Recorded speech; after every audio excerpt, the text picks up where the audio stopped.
And welcome, Hoosier fans, to another victorious episode of the Assembly Call, as tonight the Indiana Hoosiers win their matchup in the Big Ten ACC Challenge, knocking off the Pitt Panthers 81-69.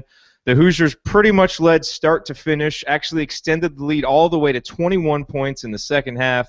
Pitt went on a little run there at the end, but the Hoosiers did what they needed to do to close this one out and get a big victory over a solid team. Not a great team. It was a team that was missing one of its best players, and you can make all of those caveats. But this was a big win for Indiana to get, coming off three kind of shaky games there that we saw them play, which included the loss to Eastern Washington.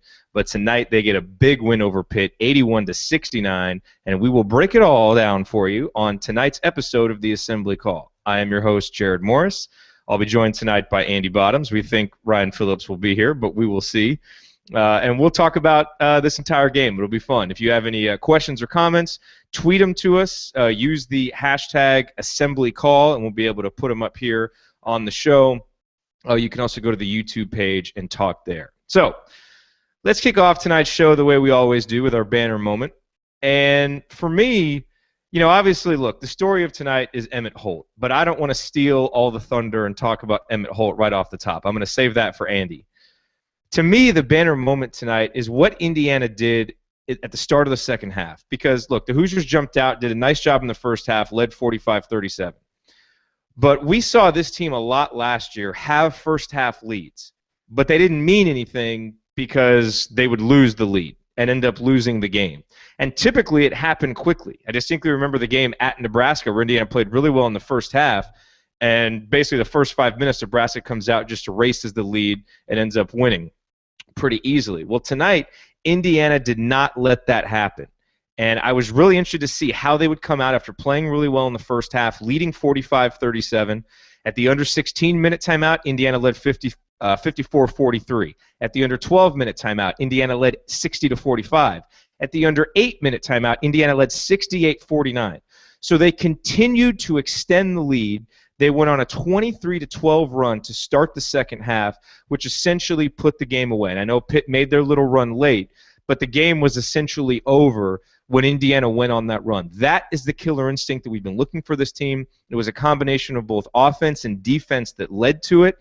And I think what it spoke to is just how well prepared this team was at the start of the game and at the start of the half. And so for that, I want to give a hat tip and kudos to the coaching staff, because after the way this team played and really played poorly defensively over the last three games, this team tonight looked like a different Indiana team. They executed better offensively, and they certainly played much better, much tougher, and with much more effort on the defensive end tonight, which is what ultimately led them to this victory. We'll, of course, break down all the individual elements of that.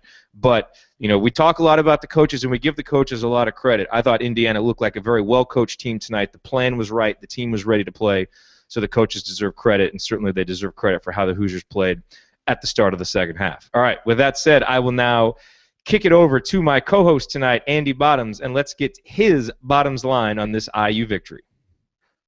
So probably doesn't take a ton of creativity to figure out, where I'm going to go. Although I'm going to double up on these guys a little bit because I thought they both brought a great deal to the game, and really their effort and contributions off the bench were a huge factor after they came in. So that would be Emmett Holt, obviously, who you referenced earlier, was 6 for 6 from the floor, had 15 points, 5 rebounds, 2 blocks, no turnovers. I don't have the minutes played yet, but played extended minutes in the first half with Perea in foul trouble, and then came in and made some good contributions in the second half. And Colin Hartman was the other one, and I know he's a guy that we've talked about quite a bit on the show. It feels like even a game or two into the season, into the regular season, he was one of the few guys at that point, and maybe one of the few guys still, where you feel like you know what you're going to get on a night in and night out basis, and has really settled into the role he's had and the minutes he's getting, and making the most of those. And both those guys really, I mean, the difference, and this is not to say the other guys don't play hard, but I think it shows the importance of playing hard and what that can get you, because I think both those guys, all out. There was a play where Hartman missed a free throw. Holt gets involved and tips it. Hartman never gives up on it and tracks it down in the quarter. And those are the two guys that made that play. And I just thought that, in one play really epitomized what they brought to the game tonight, and I thought they both did a great job at every point when they were in there. Made smart plays. Really, both are undersized to a certain extent, and really, kind of fought inside for defensive position. They're going to struggle on the boards. I think Holt, just with some of his length, was able to make things happen or tip some balls that, that teammates could get to. That rebounding, obviously, tonight, if there's something that you take away from this game, that's a huge question mark. They have 27 offensive rebounds, assuming this is accurate. That seems like so many that it doesn't even make sense. But that's still going to be a huge factor, and those guys are in there fighting for it. I think effort's going to continue to be pretty big there because they're going to be undersized and outmanned against a lot of opponents. But I thought those were two guys that really came in, gave a huge lift off the bench, and really were a big factor in the win tonight. So before we delve into some of the specifics, you weren't here on the last show. Talk a little bit about this Pitt team. I mean, how big of a win is this? I think Pitt was in the 30s in Ken Pom. We know they're missing a good player. Kind of put this in context, if you could.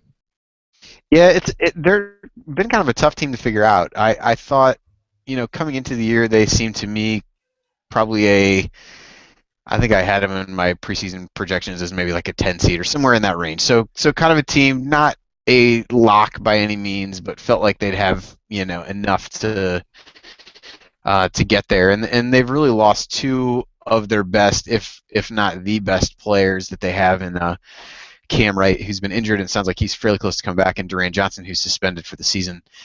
So I think that's been a challenge for them. They're also a pretty young team, and I think coming into an environment like Assembly Hall was something those guys had not experienced. But even so, they've kind of had an up and down trip out to Hawaii. They lost to Hawaii on their way out to Maui. They played Hawaii there and lost that game.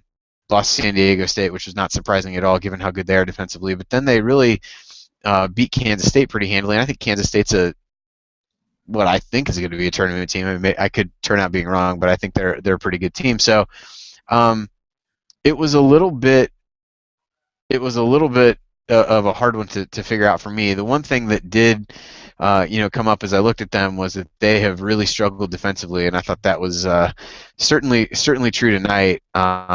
At least there were some weaknesses on defense. They came in, looks like ranked right around 100th on adjusted defensive efficiency on Ken Pom, but I think there had been some question marks there where they had struggled defensively, and that definitely was the case tonight. So it's one of those where you don't really want to pour cold water on it in the same way that we talked about SMU and is that really as good of a win as we thought it was because of the guys that they didn't have, and I think the tendency there was to kind of brush off some of the guys they didn't have and get overly excited about it, and then kind of watching SMU play since then, they've continued to struggle and haven't looked that great.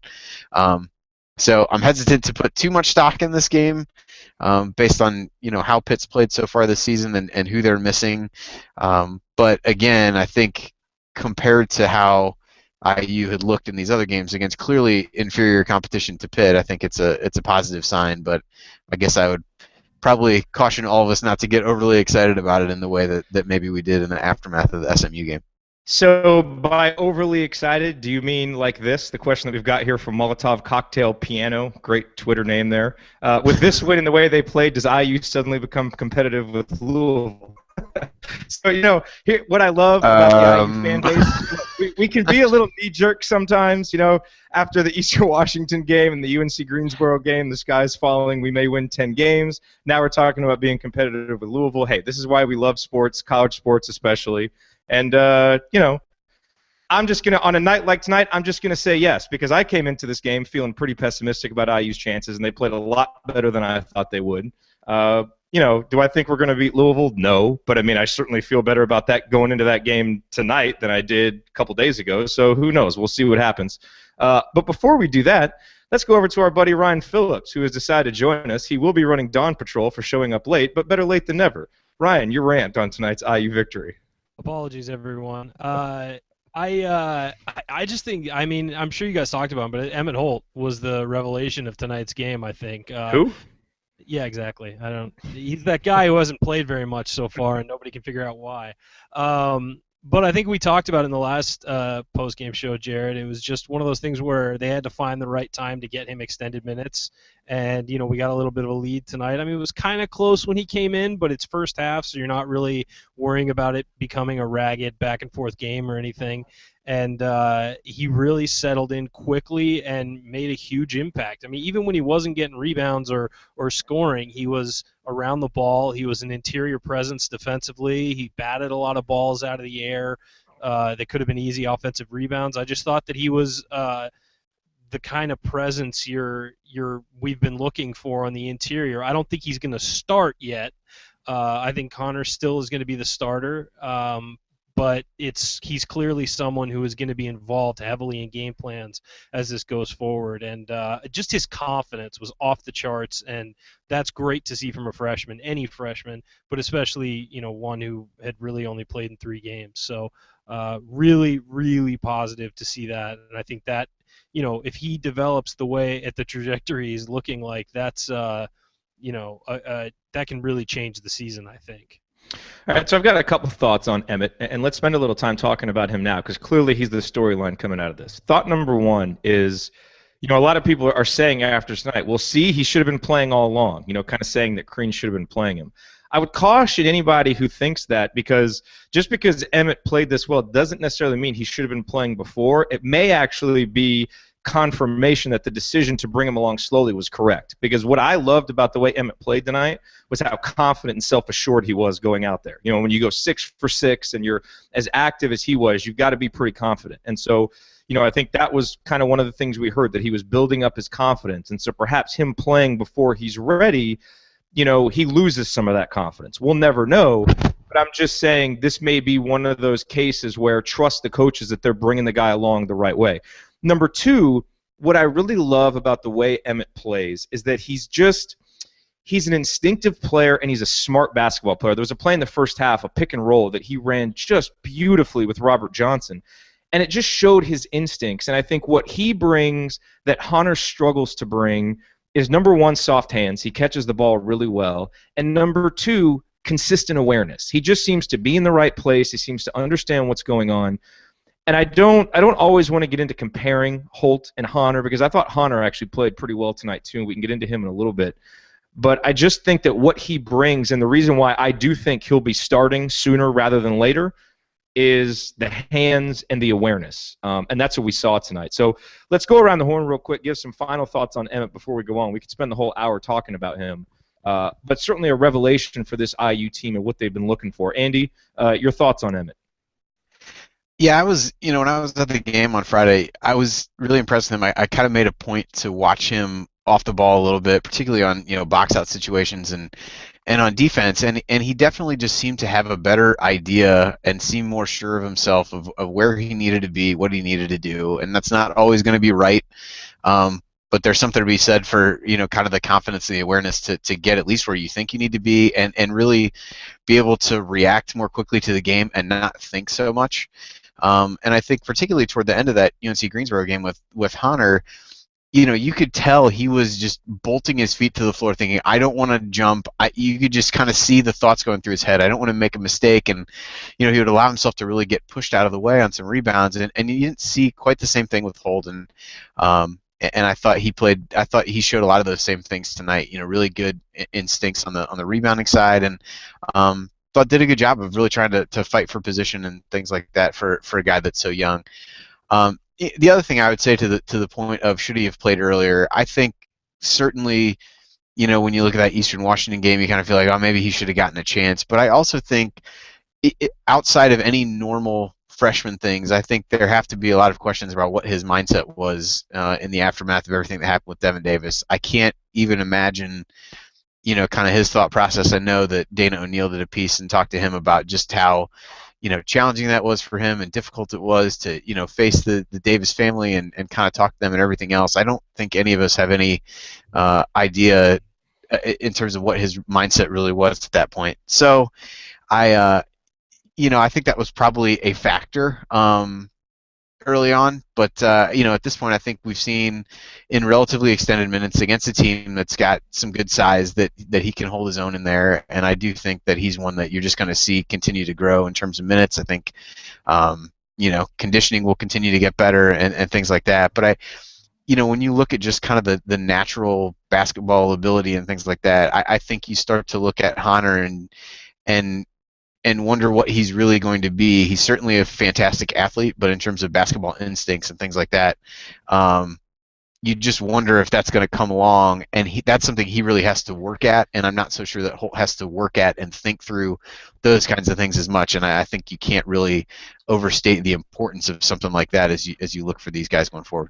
Why can't? Here's my question, right? And Ryan, I'll lead it into your talk with this. Why can't Hunter be exactly what he was tonight? He played 17 minutes. He had 8 points. He had 4 boards. He had a block, a steal. He was 4 of 6 from the field. I thought defensively it was one of the better efforts we've seen from him because he was pretty active, pretty aware. We didn't see him getting out of position too much. I just feel like he's much better in that 14 to 18-minute role where he's not going to get exposed playing 30 minutes. So, this may be what we see with this team. If Emmett Holt proves that he can play consistently, that he's the guy playing 26 to 30 minutes, and Hunter's the guy kind of coming off the bench playing in short spurts, the way they play, it just seems like they fit those roles better. Now, obviously, one's a freshman, one's a junior, and that's kind of flipped. But I really feel like what we saw from those two guys today, if Indiana's going to be successful in the Big Ten, that's how the roles will be. Ryan, your thoughts? I don't think Holt is strong enough to handle 30 minutes in the Big Ten down low right now. I think he only played 19 tonight too. I should clarify that. Yeah, and I think eventually he will be strong enough, but right now his body looks like that of a freshman. I mean, a solidly built freshman, but he's still a freshman. And I think Perea has the body to handle it. The question is, does he have the skill to handle it? And so I think that Hunter's going to stay being that guy who we hope turns into a guy who can turn in 25 solid minutes a game. Holt being good is certainly a great compliment, and I think he's going to continue to come off the bench for a while. I don't know how long that's going to last if Perea doesn't, show more consistency. But for now, I mean, you've got to expect the junior to be the guy that gets more minutes, especially in the Big Ten. Andy, jump back in. Yeah, so my only argument against that is I think that probably is the way it's going to go in the short term, and we'll see how it goes. And obviously, Louisville's going to be a huge challenge for whoever IU puts in to try to guard and keep Montrezl Harrell off the glass. But I think at this point you start to wonder, okay, do we already know that Perea can't give you 25 good minutes? And I'm at the point where I feel that way. And so it's one of those where, like, how long do you try that out to teach yourself something that you really already know deep down inside? So we'll see how it goes. I do agree it's not going to be a knee-jerk thing where all of a sudden Holt's going to start and play 25, 30 minutes. We can all have our opinion whether that is what should happen or not, but I do question whether time is going to, and additional experience is going to change what we've seen from Perea at this point. I think, again, going back to the Hartman where you kind of know what you're going to get, I think we know what we're going to get from Hunter at this point too. Yeah, also you got to consider, I mean, you touched on this before, but you've got to consider conditioning and things like that as well. I mean, that's, Holt is a freshman and he's only been on campus a short amount of time. He didn't come in early with a lot of the other freshmen because he was a late addition. And so, we don't know how up to speed he is. Now, he played great tonight, and he played, what would you say, 19 minutes, Jerod? Yeah, 19 minutes. We don't know if he can double that if needed. I mean, that's a huge task to do that. I mean, you saw him get tired at times tonight, and Ryan Burton had to come in because Perea was in foul trouble, and that just shows you how thin we are. And really, Holt has time. He's got a couple weeks before Big Ten play to sort of get into the shape that you need to be in to start. But I don't think we're going to go that way for a while. I think it might be middle of Big Ten play before we see any major lineup changes like that. Well, I'd like to welcome everybody who is watching us live on the Assembly Call tonight. I'm Jerod Morris, joined here by Andy Bottoms and Ryan Phillips. We are breaking down Indiana's 81-69 victory over Pitt tonight. A great performance from the Hoosiers, one that they really needed. Do want to let you know real quick, I've been putting together a page with all kinds of awesome IU gear. So if you're looking for Christmas gifts for the IU lover in your life, go to assemblycall.com/Christmas. There's all kinds of stuff there that you can find, from books and jerseys and all kinds of memorabilia. Go check it out, and I'm going to be adding to it. So check back there over the course of time, and I think you'll find a lot of good gifts that the person who loves the Hoosiers in your life could really use for Christmas. So, fellas, There were a lot of, I mean, in a game like this where you lead wire to wire, there are going to be a lot of big individual performances. We've spent the first part of the show focusing a lot on Emmett Holt and Hunter Perea, but let's just kind of go and quick hit through some of the other ones. And let's just go. I'll take one. Ryan, you take one. Andy, you take one. And just take a guy that hasn't been discussed. But let's talk about some of these individual performances. And I want to highlight Robert Johnson, who, when he came in from high school, he was billed as the kind of guy that you're not going to be able to judge his contributions from the points scored category. And he's a guy that even when he doesn't score is going to be able to contribute. And I thought tonight was a great example of that, because Robert played 28 minutes, actually had the highest plus-minus on the team at 23, and he only scored 6 points. But he had 9 assists, he had 3 rebounds, he had 2 turnovers, only one of them was kind of the head slap variety. The other one was just based on aggression, so he's getting rid of some of those. Was 2 for 4 from the field, so he wasn't putting up shots when he wasn't open. Just a really efficient overall game from Robert Johnson that was kind of quiet, but extremely effective in terms of setting up his teammates and getting guys involved. Ryan, over to you. If I had to pick one, because there were, like you said, there's so many good ones. I liked how aggressive Troy Williams was going to the basket. He had a few damn it Troy moments where he turned the ball over, and he's anytime he dribbles more than 2 times. Someone pointed this out on Twitter, that when he dribbles more than twice, bad things happen, and it's true. It is. But I thought that, we've known since he was a senior in high school. I remember talking about him as a recruit with you, Jerod, he's an elite finisher, and he's been an elite finisher since he was 16. And so when he's driving to the hoop, and my dad saw him throw up that crazy finger roll from a few feet away, and he's like, "Oh, what is he doing?" And I said, "No, he can do that." I mean, anything around the basket with Troy is going to go in. I just have that confidence. So I thought he did a great job, and a few of his dunks, from the short corner and off the baseline really set the tone a few times to just get the crowd involved. And I thought he had a solid game. He was 5 of 10. He needs to start making his free throws. He missed the only one he took tonight. But he was 5 of 10 from the field, 5 rebounds, an assist, 2 steals. I think he's looking better defensively every game. I think the zone is helping him because his athleticism really lends itself to playing the wing on that zone. But I just think that you're seeing him become a better, more confident player every week, and that was really good to see tonight. Andy? Well, you guys took the 2 that were first on my list, so I don't know. I feel like I should talk about Colin Hartman again. That's why this is fun. Well, I suppose it is. I mean, the other guys that scored in double figures were Yogi and James Blackman. I guess I'll talk about Yogi a little bit, but maybe for a different reason. I think, and a few people pointed this out on Twitter, he didn't score most of his points till the end. Whether it be shooting free throws, he had had another shot he made toward the end, so he ended up with 11. But at some point, he had taken, I think at halftime, he had taken 1 shot, had 2 turnovers, and no assists, and IU was up by 8. And then, you looked at various points in the second half, and he had sat out a lot because of foul trouble and different things like that. And to look back to last season and envision a way that IU wasn't getting just annihilated with him, not having a great game, would have seemed like a complete dream a season ago. And I thought that tonight, you saw with the way that Johnson played, as you mentioned, the way that some of the bench guys stepped up, like Hartman and Holt, to really just pick up some of the scoring slack and on Johnson's case the assist slack. But I thought that was an important point for the team tonight, to know that other guys can help carry the load, and I think important for Yogi to see as well. Although I think he kind of came in toward the end, and I tweeted this to Ryan. It felt like he was trying to make up for lost time a little bit, and get some shots and do some things like that. But I do think that was pretty interesting for him to have, really a quiet game, and a quiet 11 points. Did have 4 assists.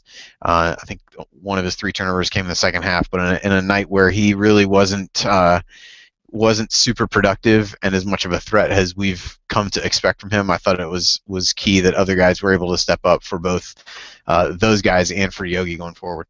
Yeah, and I thought Yogi did a nice job of leading late. You're right. There were a few possessions there when IU was up like 19-21 where Yogi I think there were 3 out of 4 possessions he went down and shot it with no passes. And you're right, it did kind of look like he wanted to get his points. But then after that, he made a couple of really big plays. There was a point in time when Pitt had cut it to 12 or 13, and they were about to get a breakaway, and Yogi got a steal, and it went down the other way for a dunk to James Blackman Jr. And that was a really big play to stem the tide. That was the play of the game, in my opinion. I think. Yeah. I just thought, it was a bad shot or something. I can't remember how they got it, but they got it and they were coming back, and he just popped in right away. Was like laying back for it, like a snake in the grass, knocked it away, and then threw the perfect pass to Blackman. I thought that was play of the game. Really stemmed their momentum, and really that was the ball game. I thought right there. Yeah, and I thought, with the scoring balance that we had, we didn't need Yogi to score. But I thought, late when we needed a ball handler and someone to calm everybody down, he was going to make damn sure we didn't blow that 21-point lead. And, of course, we did not, which is great. So, Ryan, you bring up a great point in our little chat here. We got to talk about the defense. We might have buried the lead tonight. The Indiana's defense was obviously terrible against UNC Greensboro, against Eastern Washington, even against Lamar. It was awful. Really, IU's last good defensive performance was against SMU. When they kept the Mustangs in the 60s, and tonight they do it again, keeping Pittsburgh in the 60s.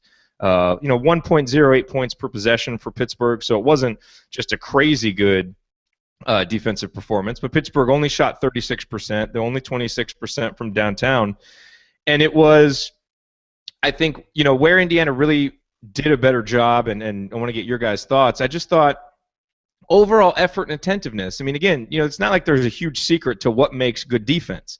We talked about it. You want to get your whole team playing as a unit, playing as one. And we saw a little bit more of that. But I just thought from the opening tip to the end, Indiana played with more consistent effort on defense. That kept guys out of the lane more consistently. It made, shots more difficult because there was a hand a little bit closer to the face. And it was far from a perfect defensive effort. But for this group, it was much improved and really good. And again, I give credit to the coaches for having the team ready to play. And also, it's perhaps a little bit of confirmation of what we were speculating about after the UNC Greensboro game, which is maybe this is just a team that plays up or down to its competition. Certainly over the last 5 games, nothing has happened to make us think that that's not the case. But I thought overall a really good defensive effort. Andy, let me get your thoughts on this in terms of defense. Was there anything tactically you saw that led to the better defensive effort, or was it more just an effort and focus type thing? I don't know. I think it was a little bit more focused. I think particularly when they were in the zone, there were some effective possessions there, and I think it just felt like guys, particularly on the wings, were a lot more active.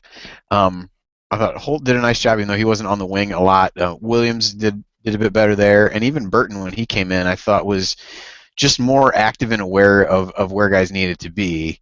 Now the other thing I'll say is that I don't know what the final numbers were. Somebody tweeted out some kind of stat on what Pitt was on, quote unquote layups. That's kind of a liberally used term as they, score some of these shots and things like that. But I do think to a certain extent, I while it was better, and I don't think some of the dribble penetration was as bad, I also thought Pitt, particularly early, really settled for some three-pointers, and they don't typically shoot a lot. And even though they have some guys that can make them, I was really surprised that they didn't try to pound the ball inside more. I joked that maybe they didn't have the Big Ten Network, so they couldn't get film on IU, but it just seemed odd, their general approach to the game. And you saw at times when they were able to do that they were successful. But, I mean, to get 27 offensive rebounds and shoot 40-ish%, I think I looked up, 41% from two-point range is pretty astounding. So I don't want to write off IU's credit entirely, but also on a night where I didn't think Pitt had a great offensive approach, they still scored 1.09 points per possession, which I think is still a little concerning. I think the big thing for IU is they scored 1.3 points per possession, and we saw similar to the SMU game where they didn't have a lot of turnovers and shot the ball really well. So I'm maybe less excited about some of the defensive, improvements that we saw tonight. I do think that there was better awareness from a number of guys, but I also think Pitt just took some poor shots and missed a number of makeable shots as well that could have made things a little bit different. It's because Tom Crean is to Jamie Dixon as Bo Ryan is to Tom Crean. Ryan, over to you. I think that I think they were better tonight. I think any time the difference was with these offensive rebounds tonight is Pitt wasn't getting these offensive rebounds in a chance to do anything with them. There weren't a lot of guys getting balls right under the basket with a chance to lay it back in. You were seeing mid-range rebounds, you were seeing long-range rebounds. So I think that part of what was good about the defensive effort is they didn't give up easy second chance buckets. That's going to be huge for IU this year because we know they're going to get out rebounded from time to time because of the lack of size. And I thought that they did a really good job at, okay, we don't get the rebound, clamp down defensively. It doesn't matter, play defense. And I also thought the zone, Tom Crean has been ripped for his zone for years, but I think I thought it looked a lot better, and it does a good job of hiding the size deficiency of this team, but at the same time, that's going to lead to offensive rebounds for the other team.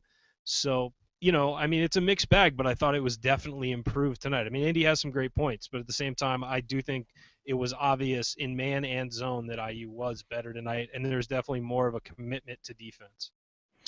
A new theme that is emerging this year that I love, and Andy, I know you love it too because we've talked about it, is the consistency of Indiana's bench. And obviously we talked about, Emmett Holt and what he did. We kind of mentioned Colin Hartman, but I mean, he just had another Colin Hartman game, 7 points, 7 boards. He's out there fighting, he's getting rebounds, he's scrapping, he's, playing really well. He actually played 24 minutes tonight, which seemed like a lot. I mean, he was out there a lot, but that's because Tom Crean can count on him. And such a theme last year was that, Tom Crean never really knew who he could count on when he went to his bench. And this year, he really can because Colin Hartman is giving consistent efforts every time out. Nick Zeisloff, same thing. He played 22 minutes, had 8 points, had a couple boards. He was solid defensively, I thought. I don't recall a lot of times where he just got burned. And, even Max Hetzel and Ryan Burton, they came in. Everybody's like, what the hell is Crean doing putting them in? Well, it was 25-20 when they came in, and they extended the lead to 30-20, and Hetzel hit a 3. So, I mean, even those guys stepped in. Now, they're not really part of the rotation, I don't think, when the competition goes up. But the point remains that, between Colin Hartman, Nick Zeisloft, and Emmett Holt, we're starting to really get a good understanding of what those guys can bring on a game-by-game basis. And the other guy that I haven't mentioned is Stan Robinson. Only played 5 minutes tonight. Did have a couple assists and a couple rebounds while he was in there, and showed defensively what we know about him, that he's a much better on-ball defender than off-ball defender. He's kind of a wild card. I was having a conversation with someone earlier today talking about how Stan really needs more minutes, and I agreed because he seems like such a good solution to Indiana's problem pressuring the ball. Well, they did a better job of that tonight, and it wasn't because of Stan. So, we'll see. I don't know how his minutes are going to yo-yo, but Andy, some thoughts on the bench, which, again, as the season's been kind of up and down, a little bit of a roller coaster. The one consistency I feel like from game to game is that, especially those first 3 guys off the bench, starting to be able to count on what they're going to bring. Yeah, I definitely agree. You look at the minutes and the distribution. Nobody played over 29 minutes tonight, but you had 8 guys in the 17 to 29 minute range. And I think that, for all the talk about lineups and things like that, I mean, if you can get to a 8-man rotation where that's what you're getting, and I know that leaves Stan out of it for now, and I'll get to him in a second, but I do think that's helpful, and I'll be curious to look at some of the lineup analysis tonight and see, it felt like at sometimes there were longer stretches of play with guys being together a bit more and just getting comfortable with one another. I thought Hartman and Holt played really well in tandem when they were out there. And I think that, at least with Hartman, definitely, we've talked about that. I think Holt, probably too early to judge that we know what we're going to get from him every time he steps on the floor, but I think we're starting to see that solidify. And I think Zeisloft, particularly as he gets into that role, he may not play 22 minutes on every game. Maybe it is more of a 14 to 16 minutes, but he's going to be able to come in. He's a guy who can knock down open threes and is going to scrap in there and do some good things. So, I think that gives a pretty big advantage over what they had a year ago. And Robinson, as you said, is really the wild card. He had a pretty packed 5 minutes of play. He missed 2 shots, grabbed 2 rebounds, had 2 assists. Made a number of kind of head-scratching plays, which I think may have been both of the shots that he took, and kind of got going a little bit too fast at times, but also has some ability defensively. I do think he's a guy, and I tweeted this out over the weekend, when you look at plus-minus numbers from him over these last few games, he's just been all over the place. Sometimes great, sometimes terrible. And I think you can stomach that a little bit better when you're surrounding him with other guys who you have a better idea of what you're going to get and are going to be a little bit more consistent. Last year, you had a lot of guys who you had no idea what you were going to get. Stan included in that last year. Troy was a lot the same way. Evan Gordon had some fluctuations from game to game that you didn't know what you were going to get. And so there's a pretty big difference when you have one of those guys coming off the bench as opposed to five. So I think that's definitely a good sign. And I think, at least with a couple of those guys, Hartman got to play a little bit as a freshman, so there's some experience there. Zeisloft has some experience, albeit not at the Big Ten level. So I think it's encouraging that at least it seems like there's starting to be a little bit more of a set rotation in terms of what guys are playing. At least I'm hoping that's the case with Holt playing these kind of minutes going forward, and then we figure out how to weave Stan into the mix. But to me, get to that kind of 9 guys, maybe 8 guys if you can, and stick with that. Yeah, and this is a question that we got from Twitter from Hunter Schultz, who asked, is it reasonable to think that Stanford might be our 8th or 9th guy off the bench? And I think right now that's what he is. Certainly the minutes played tonight show that.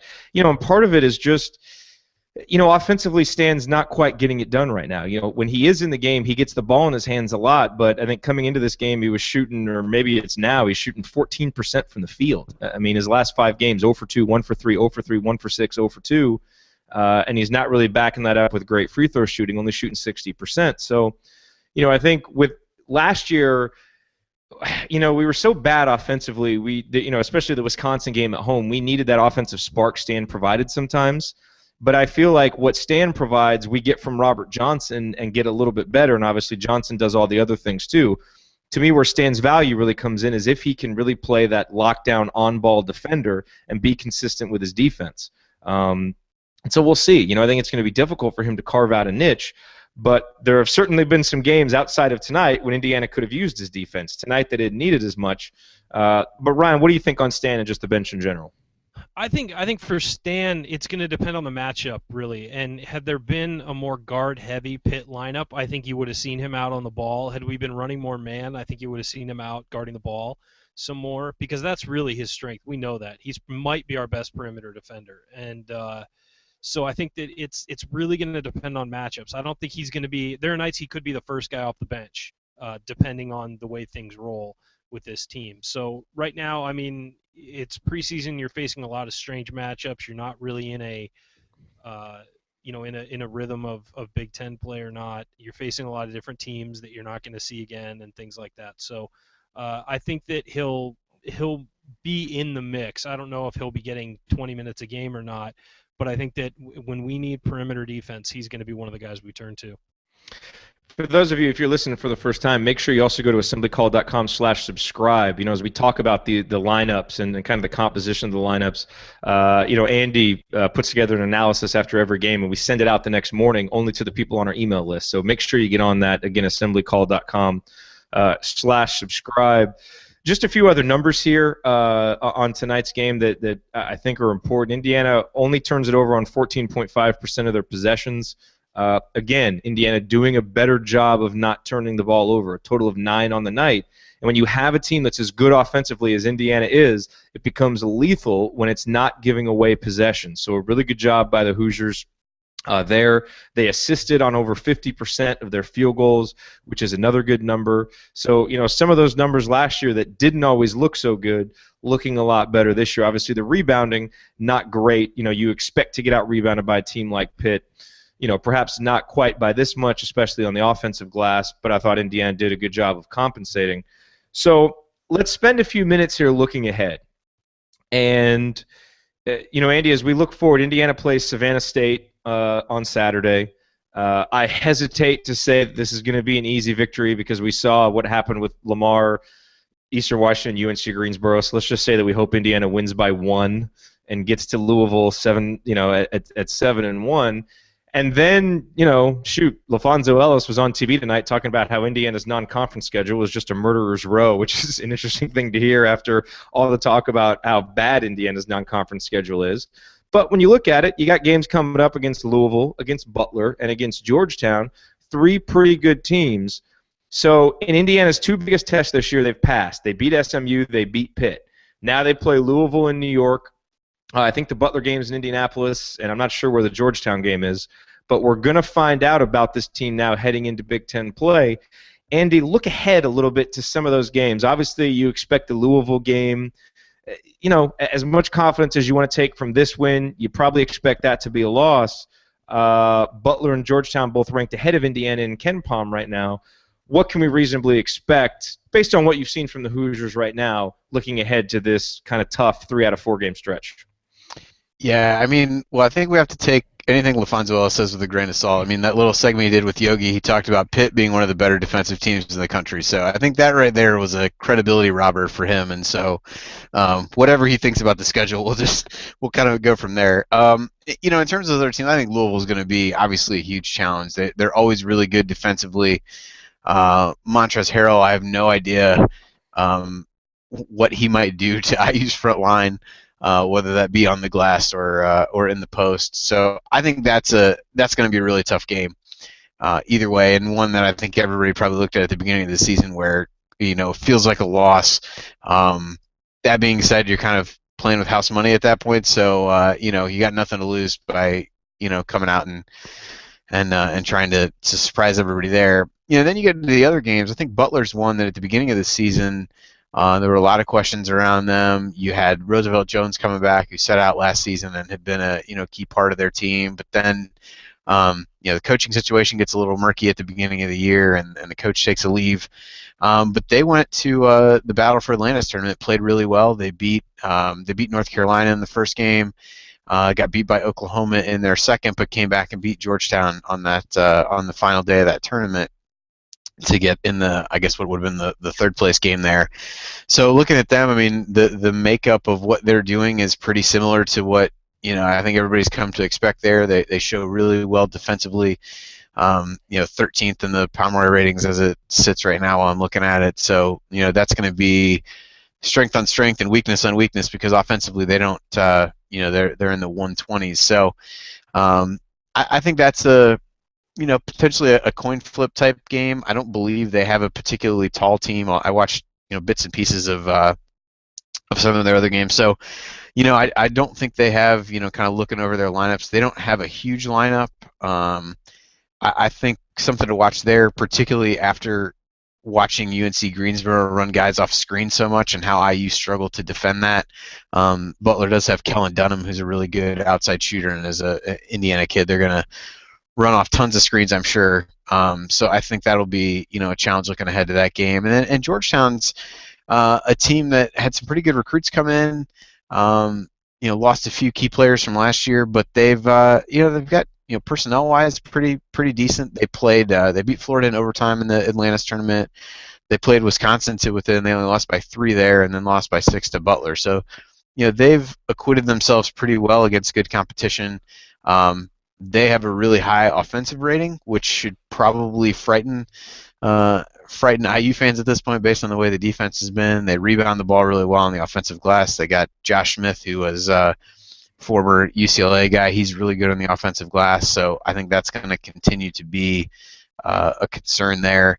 So they're a little bit young, and they've got a pretty good mix of. They got a lot of freshmen, but they've also got a lot of juniors and seniors. Devonta Smith-Rivera, a really good scorer there. So I think that one, I'd kind of rank them. Louisville, obviously the biggest challenge. I think Georgetown is after that, and they're a team that, while probably won't challenge Villanova for the Big East, seems like a pretty good chance of finishing second. And then Butler, who was picked by a lot of people to finish toward the bottom of the Big East, has looked pretty good early, and I think you're going to get more of a hard-nosed type game from them. Probably a game similar to what a lot of people would have expected tonight's game to be. So I think those are all really good tests, and I think in particular the Butler one is a lot tougher than maybe anybody thought coming in. So we'll see. I think the defense and the rebounding to me are still pretty big concerns, particularly against Georgetown and Louisville in that scenario. Both those games are in New York, which will be the only times IU leaves the state of Indiana before Big Ten play. So I think those will both be tough. The Butler game, a little bit more of a coin flip as you look at it. I think if IU finds a way to go 2-1 in those games, I'd be pleasantly surprised and pretty happy with it. But I also don't think you can rule out going 0-3 either based on how some of those teams have played so far. Yeah, to clarify, like you said, all three of those games on neutral courts. Butler 39th in KenPom. I think you might have been confusing them with Baylor, who is 13th or 14th right now. But Butler 39th. So let me ask you this. So, according to KenPom, he projects losses for each of those games for Indiana. Close losses in the case of Butler and Georgetown. He projected a win for Indiana tonight against Pittsburgh, so I don't know how much that'll change, once the results of this get in. He predicted a 2-point win. Indiana wins by 12. Andy, you've been one of the most successful bracketologists online over the last few years. So just as you kind of project forward, looking what Indiana may need to do, to get into the NCAA tournament with a loss already against Eastern Washington, but the two nice but not crazy good victories over SMU and Pittsburgh, to be in good position for the NCAA tournament heading into Big Ten season. What does Indiana reasonably need to do? Do they need to win 2 out of 3? Can they be okay winning 1 out of 3? Like, what do you think? Obviously, it's a big projection, but what do you think? Yeah, I think to feel good, I would say 2 out of the 3 would be there, because the reality is, what we've seen from SMU so far, and also what we've seen from the rest of the American Conference, suggests that there's at least a chance that ends up being a one-bid league.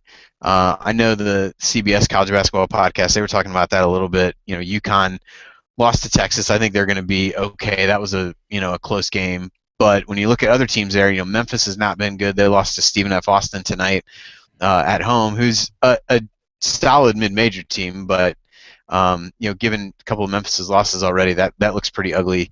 Cincinnati had a ton of roster turnover, so they've been so-so. They lost to Mississippi, but really haven't played a whole lot of anybody besides that. SMU was a team expected to be right up there with UConn. They haven't looked great. Maybe that changes when Marcus Kennedy comes back, but you can certainly craft a scenario by which that league only gets one team in, and so that obviously doesn't help very much. You can similarly craft a scenario where Pitt doesn't finish very high in the ACC, which is getting waxed by the Big Ten in this Big Ten ACC quote-unquote challenge right now.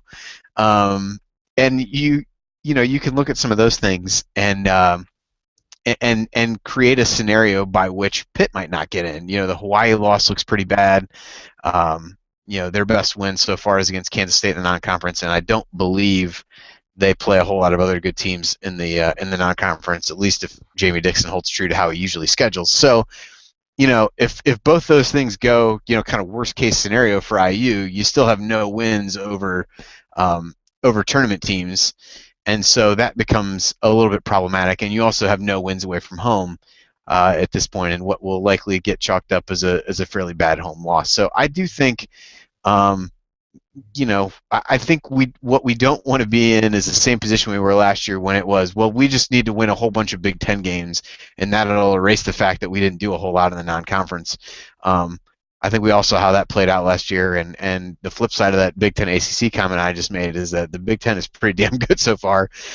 So you're not going to waltz into a lot of these places, particularly on the road, and win games. So I do think the ability to prove that IU can win away from Assembly Hall is the big part of these games, because there aren't other non-conference road opportunities at all, which, again, we can talk about scheduling if we want, but it is what it is at this point. And so, these are the 3 chances in those games that IU has to prove they can win away from home. Reading some of the tweets now from the guys that are in there in the press conference, and sounds like Tom Crean's getting pretty emotional talking about, the Devin Davis situation, obviously being asked about that with Emmett Holtz, kind of first big game, and Emmett was in there with the players, I think with Colin Hartman and Robert Johnson, and people were asking him. So some interesting quotes there. And Ryan, one of them I want to ask you about, because it kind of hints at what you were saying. I mean, obviously Indiana got beaten on the boards tonight, but not necessarily beaten inside. And here's what Crean said. He said, our numbers weren't reflective of how hard we worked on the boards, but the points in the paint were. Which again, I mean, that's basically what you said, that, yeah, Indiana gave up a lot of rebounds, but the points in the paint was still in favor of Indiana, and Pittsburgh wasn't able to convert that into easy buckets. Yeah, I mean, offensive rebounds don't matter if you don't capitalize, and part of that is on Pitt, as Andy was saying. They missed some shots, but at the same time, Indiana wasn't giving them layups, and I think that was the difference from earlier in the season when maybe they were giving up a lot in the paint and on second chance points. So it's clearly a point of emphasis, getting in the paint, defending, and making something happen, even if you can't get the rebound. I mean, you don't just give up once you give up the rebound and let a guy tip it back in. So I just felt like they worked harder, and there was definitely more of a commitment to, continue playing defense as if it's one continuous possession, even if they get a rebound in there. A lot of guys, when a shot goes up and the rebound comes off, they're ready to go play offense. It's not, you're not on offense till you get the ball, and unfortunately, a lot of guys need to be taught that.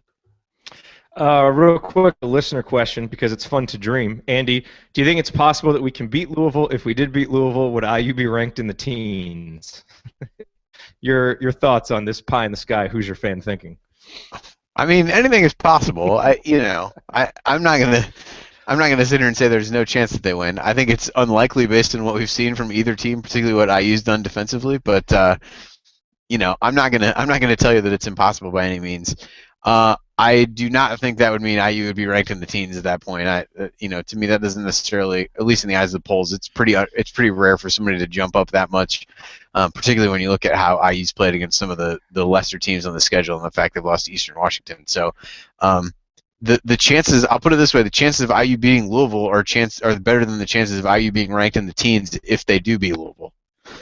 Aren't wins fun? And wins over like decent power conference teams fun. I mean, last week people were calling for the coach's head and were horrible, and heck, even us on this show, we were all kind of down and dejected. You get one 12-point win over Pitt, and everybody seems excited. It's kind of nice, isn't it? Well, it's funny because I love India. I mean, let me just put this out here first. I love Indiana fans. They're the best. Whatever. They're great.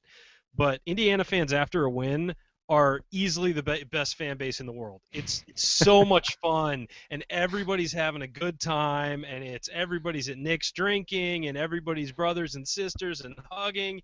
When they lose, it is the worst fan base to be a part of on the planet. And I'm sorry, I don't even think there's a second place. I mean, but it's so much fun after wins because and especially I love wins with a young team because it's not always expected. The year where we had Cody and Victor and we went to the Sweet 16 and lost to Syracuse, it felt like every game we were supposed to win. This is, you got young guys, and it's really nice seeing them step up, and it gives you a great feeling when guys like Blackman and Johnson and Holt and all those guys come in and do something that you maybe weren't expecting. And it wasn't just Yogi out there scoring 30 points to lead us to victory. It's fun to be, a fan after a game like this. So the last little comment that I want to make here before we go to final comments, and I don't know if this is a thing, but it seemed like the attendance was lower than usual for the early season games, even kind of the Mississippi Valley State game and those games against the 300 teams. The crowd seemed pretty good for SMU. Crowd tonight a little bit lackluster, a lot of empty seats. I mean, it didn't seem like there were a lot of students there. And and this is with the students back on campus. You don't really have the excuse of Thanksgiving. Is this anything to be concerned about? And I mean, is this something that just a couple of wins will fix and kind of get that excitement and the fervor back, Ryan? Yeah, I think so. I mean, I also think that, remember, preseason games, not every kid gets a ticket to them, and so, or the early season games, I mean.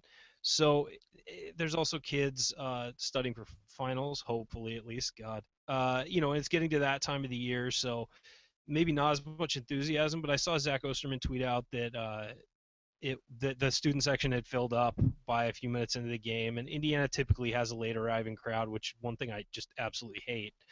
But kids are busy doing other things like studying and stuff before games. There's no way they would be doing anything illegal or anything like that before games, that would keep them from being there on time. So, yeah, I don't know. I think that the students have a limited amount of time to get reasonably priced tickets to IU games, and they should try and take advantage of it every time, regardless of how the team is playing. It was kind of an early start too. Those 6 o'clock starts sometimes have the later arriving crowd, so that could explain some of it. Andy. Yeah, well, it was 7 in Indiana, so I mean it's not that early. Oh, that's right. Early for you, but It's interesting because I think you have a lot of things at play. I think some of the teams, it's pretty hard to. Now, while I didn't subscribe to this when I was in school there, admittedly, it's not all that exciting to psych yourself up to go see Lamar, or some of the other games on the schedule. I think that's partly the schedule where you don't get a lot of excitement. I think the other thing is, as much as a lot of us probably don't want to admit it, there's a certain aura and vision I have of the program that other people may not have, even that are students there now. Kids that are, I'm not going to do the math here because it'll make me feel too old, but that's because you remember Dave Schnell, Andy. Well, that's also an accurate statement. I mean, the last national championship we're coming up on 30 years ago, so kids who are in school now have no recollection of that, and many of them don't have a great recollection of a lot of the kind of signature IU moments that maybe we grew up with and can sit here and reminisce about and talk about after the fact. And I know that sucks to feel that way and to think about, but I think there's a certain element that I know Ryan just wrote about the watch shot in there, and that's there. But I mean, we just have Victor Oladipo and Cody Zeller, who are legends of IU. I mean, I feel like that momentum can't be dead yet. You wouldn't think so. I don't know. I guess I just think that that probably has some element to it where there just maybe isn't the same view of it. I'm not saying everybody has that. I'm sure there are people who would go to every single game if they could and are there, a half hour before the game to get in their seat and do everything else. I just don't know that person is as prevalent maybe as they were, 10 years ago, 15 years ago, 20 years ago, and things like that. So just a theory. I don't know. I don't read too much into it, but I do think there are probably a number of things that could contribute. Yeah. All right. Well, a fun night for Indiana tonight, winning 81-69. Wins are always good. Wins over big conference teams even better, and wins over ACC teams are the best. Wins over Big Ten teams are the best, but for the non-conference, this is about as good as it gets. Let's do some final thoughts. Go around the horn here, Ryan, then Andy, and I'll close it up.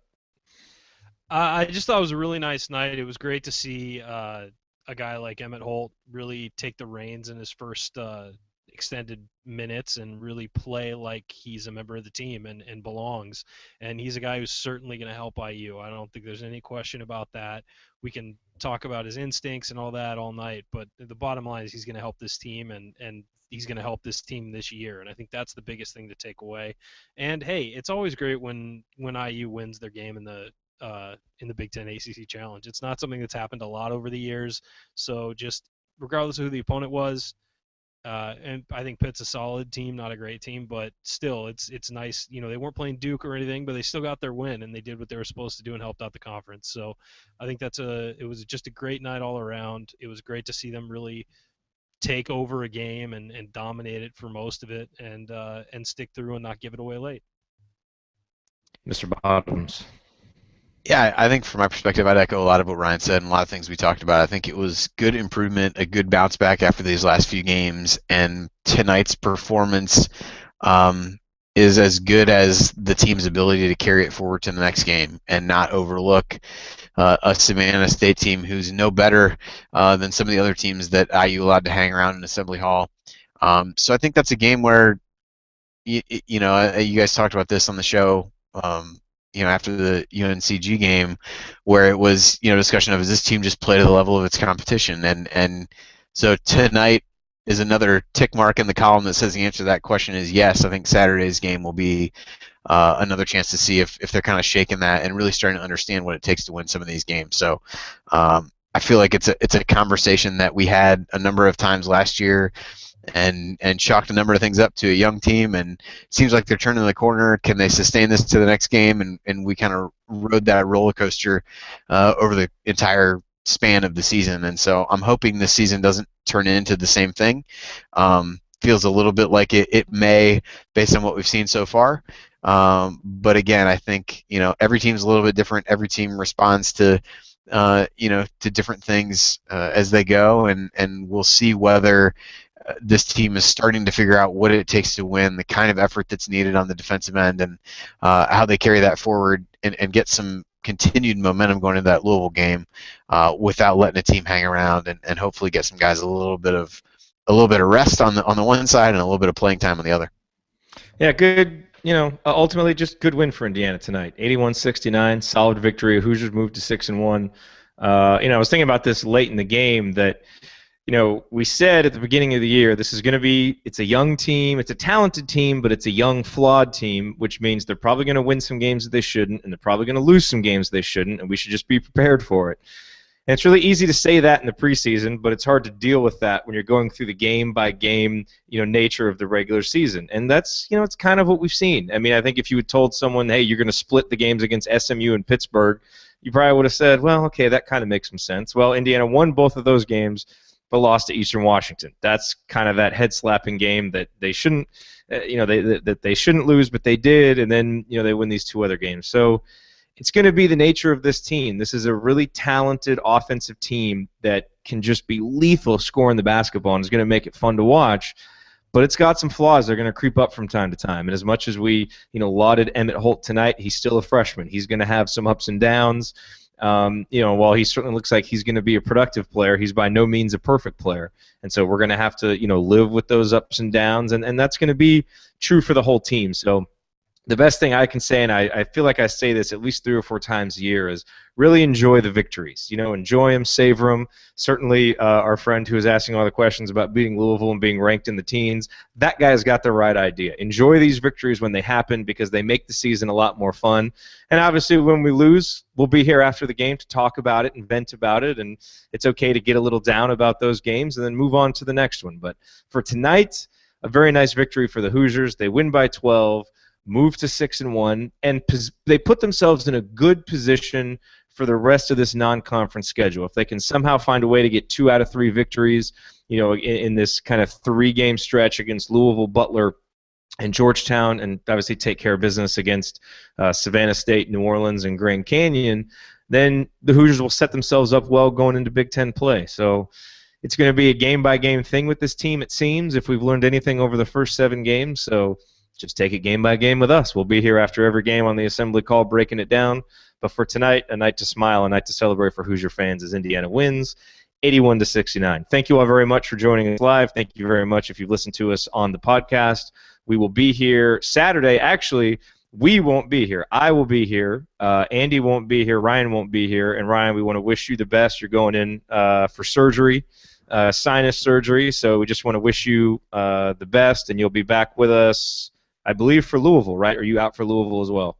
I may be out for Louisville as well. We're going to see how the recovery goes. It's probably going to be about a week for me, and I have surgery on Thursday. So you're going to be like Shooter and Hoosiers. No team this small has ever won. I will be around and contributing, but I may not be on the actual show. So okay, all right. But if we win, you got to come, even if you're like wrapped up, if like your face is wrapped up and you can't really make, all you can make is sounds. Maybe I'll put up a picture like Chronic. That'd be awesome. All right, but seriously, best wishes with the surgery. Hope all goes well. And we'll miss you, but you'll be back soon. And Andy will be there for the Louisville game, and I'll be here for the Savannah State game with some kind of guest host to be named later. So tune in for that. All right, everybody, have a good night. Assemblycall.com/subscribe. Get on the email list because we'll have a good email coming out to you tomorrow morning. Have a good night. Talk to you Saturday, everybody.